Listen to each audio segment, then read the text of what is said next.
الحمد للہ وکفا وسلام علی عبادہ الذین اصطفیٰ اما بعد فاعوذ باللہ من الشیطان الرجیم بسم اللہ الرحمن الرحیم۔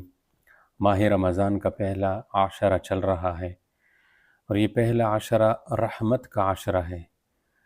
اللہ جل جلالہ کی رحمتیں ہمارے طرف متوجہ ہوں تو اس عشرے میں اور بعد کے عشروں میں بھی اعمال ہیں، ان اعمال کے اوپر ہم اپنے آپ کو کاربند رکھیں، جیسے روزہ رکھنا، جیسے قرآن کریم کی تلاوت کرنا، جس طرح دعائیں کرنا، تو کچھ نفل عبادات بھی کیا کرے رات کے وقت، تہجد کی نماز، اسی طرح اور نوافل وغیرہ کا اہتمام کیا جائے۔ اس سلسلے میں ایک حدیث جو رات کی نماز کے متعلق خاص کر زیادہ اجر و ثواب کا حامل ہے، حضرت ابو سعید خدری رضی اللہ تعالیٰ عنہ سے روایت ہے، فرماتے ہیں کہ رسول پاک صلی اللہ علیہ وسلم نے ارشاد فرمایا، جب رمضان المبارک کی پہلی رات ہوتی ہے تو آسمان کے دروازے کھول دیے جاتے ہیں اور ان دروازوں میں سے کوئی دروازہ بند نہیں ہوتا، یعنی رمضان کے آخری رات تک یہ دروازے کھلے رہتے ہیں، اور کوئی مسلمان بندہ ایسا نہیں ہے کہ رمضان شریف کی راتوں میں سے کسی رات میں نماز پڑھے۔ ٹھیک ہے، نماز کا ذکر آ گیا، خاص کر فرائض کی تو ویسے ادائیگی ضروری ہے، اس کے ساتھ ساتھ نوافل ہے۔ نوافل میں سب سے زیادہ جو فضیلت رکھنے والے نوافل ہے وہ تہجد کے ہیں۔ تو فرمایا کہ کسی رات میں کوئی بھی مسلمان بندہ نماز پڑھے تو اللہ رب العزت اس کے لیے ہر سجدے کے بدلے 1500 نیکیاں لکھے گا۔ اب دیکھو، تراویح کی نماز ہے، پھر تہجد کی نماز ہے، تو یہ کتنی نیکیاں کمانے کا اور اللہ کی رحمتوں کو اپنے طرف متوجہ کرنے کا مہینہ ہے۔ اور پھر فرمایا کہ اس بندے کے لیے جو رات کے وقت نماز پڑھتا ہے تو اس کے لیے ایک تو ہر سجدے کے بدلے 1500 نیکیاں لکھی جائے گی، اور دوسرا یہ کہ اس کے لیے جنت میں سرخ یاقوت کا ایک مکان بنا دے گا جس کے 60,000 دروازے ہوں گے، اور ہر دروازے کے لیے سونے کا ایک محل ہوگا جو سرخ یاقوت سے آراستہ ہوگا۔ پھر جب روزہ دار رمضان المبارک کے پہلے دن کا روزہ رکھتا ہے تو اس کے گزشتہ سب گناہ معاف کر دیے جاتے ہیں، اور اس روزہ دار کے لیے روزانہ صبح کی نماز سے لے کر غروب آفتاب تک 70,000 فرشتے اللہ تعالیٰ سے مغفرت چاہتے ہیں، اور رمضان شریف کی رات یا دن میں اللہ کی حضور جب بھی کوئی سجدہ کرتا ہے تو ہر سجدے کے بدلے اس کو جنت میں ایک ایسا درخت ملتا ہے جس کے سائے میں سوار 500 برس تک چل سکتا ہے۔ یہ وہ نعمتیں ہیں جس کی ابھی ہمیں سمجھ نہیں آتی، جب یہ دھوکے والے آنکھیں بند ہو جائیں پھر ان نعمتوں کا قدر ہمیں معلوم ہو جائے گا۔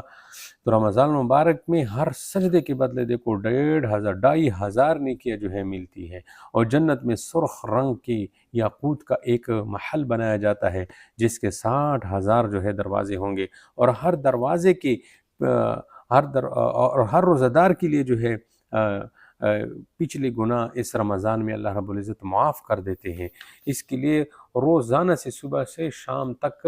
70,000 فرشتے مغفرت کی دعا کرتے ہیں، اور ہر سجدے کے بدلے جنت میں ایک ایسا درخت لگایا جاتا ہے جس کے سائے میں سوار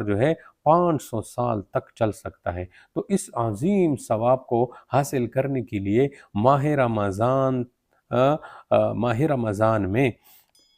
اپنے دنیاوی کاروبار یا تو بالکل اس کو چھٹی دے، اگر نہیں تو اس کو کم سے کم وقت دے، اور اللہ کی عبادت کے لیے زیادہ سے زیادہ وقت دے کہ یہ نیکیوں کا سیزن ہے، نیکیاں کمانے کا ایک وقت ہے۔ سوچ لے، ابھی یہ نعمت ملی ہے، اس کی قدر کر لے، ورنہ قدر نعمت بعد زوال سے کیا حاصل پھر۔ اس لیے اس کی قدر کیا جائے۔ رمضان شریف میں امت محمدیہ صلی اللہ علیہ وسلم پر 5 خصوصی انعامات ہیں۔ حضرت ابو ہریرہ رضی اللہ تعالیٰ عنہ سے روایت ہے کہ نبی کریم صلی اللہ علیہ وسلم نے ارشاد فرمایا کہ رمضان شریف کے متعلق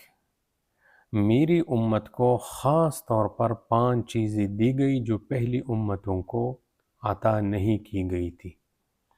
جو پہلے امتوں کو نہیں ملی۔ ان میں سب سے پہلے نمبر پر کہ روزہ دار کے منہ کی بدبو جو بھوک کی وجہ سے پیدا ہوتی ہے، یہ اللہ رب العزت کے نزدیک مشک سے زیادہ پسندیدہ ہے۔ نمبر 2 کہ ان کے لیے، ان روزہ داروں کے لیے مچھلیاں تک پانی کے اندر مچھلیاں بھی دعائے مغفرت کرتی ہے اور افطار کے وقت تک کرتی رہتی ہے۔ تیسرا انعام وہ یہ ہے کہ جنت ہر روز ان کے لیے سجائی جاتی ہے۔ پھر حق تعالی شانہ فرماتے ہیں، قریب ہے کہ میرے بندے دنیا کی مشقتیں اپنے اوپر سے پھینک کر تیرے طرف آئیں۔ اور نمبر 4 کہ اس مبارک مہینے میں سرکش شیاطین یہ قید کر دیے جاتے ہیں کہ وہ رمضان میں ان برائیوں کی طرف نہیں پہنچ سکتے جن کی طرف غیر رمضان میں پہنچ سکتے ہیں۔ یعنی رمضان میں شیاطین قید ہونے کی بنا پر روزہ داروں کو گناہوں پر نہیں ابھار سکتے، لیکن انسان کا نفس گناہ کرانے میں شیاطین سے کم نہیں ہے، اور گناہوں کا جو ہے چسکا بھی گناہوں کی پٹڑی پر یہ جو ہے چلاتا رہتا ہے۔ تاہم پھر بھی گناہوں کی کمی اور عبادت کی کثرت کا ہر شخص مشاہدہ کرتا ہے۔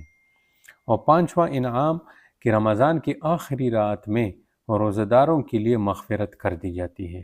تو اس پر صحابہ رضی اللہ تعالیٰ عنہ نے عرض کیا کہ یہ شب مغفرت یعنی شب قدر ہے؟ فرمایا نہیں، بلکہ دستور یہ ہے کہ مزدور کو کام ختم ہونے کے وقت مزدوری دے دی جاتی ہے۔ تو دیکھو نبی کریم صلی اللہ علیہ وسلم کے طفیل آپ کی امت کو کیا کیا نعمتیں ملی ہے۔ آپ ان نعمتوں پر جو ہے غور کرے کہ اپنے روزے کو گناہوں کو آلودگی سے جو ہے دور رکھے، اپنے روزے کو گناہوں کی آلودگی سے دور رکھے، اور ذکر و تلاوت اور درود و سلام کی کثرت سے اپنے روزے کو آراستہ رکھے، اور زیادہ سے زیادہ جو ہے یہ جو انعامات بیان کی ہے ان کا جو ہے مستحق۔ میں اس زمانے کا منتظر ہوں، زمانہ جب بے مثال ہوگا، ہر ایک مسجد مدینہ ہوگی، ہر ایک مؤذن بلال ہوگا۔ میں اس زمانے کا منتظر ہوں، زمانہ جب بے مثال ہوگا، ہر ایک مسجد مدینہ ہوگی،